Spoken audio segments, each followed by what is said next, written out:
हमारा कौन का क्या हुआ? अरे चुस्पा। अरे नहीं नहीं, मेरा मतलब कि पुष्पा। क्या है, क्या हुआ बे? अबे चंदन की लकड़ी क्यों बेच रहा है? तेरे बाप की चोट बेच रहा हूँ। क्या कर रहा है? गाड़ी दे रहा है क्या? चंदन का लकड़ी सप्लाई कर रहा अबे वो तो इलीगल है ना, तू कैसे बेच रहा है? अबे इलीगल है तो क्या तेरे बाप का थोड़ा बेच रहा? वो जिसकी भी बाप करे है। तू मुझे, मैं कौन हूँ? कौन है तू? Police police. भूखा कहीं का पुलिस यार, खाली पुष्पा चल, समझा क्या?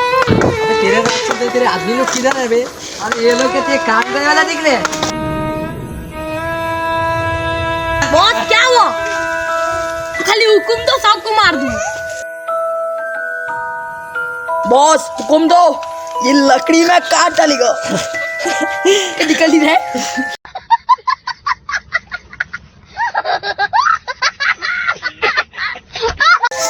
बॉस क्या हुआ? बॉस हुकुम दो, उसके पेट में ड्रिल मशीन काट डालेगा।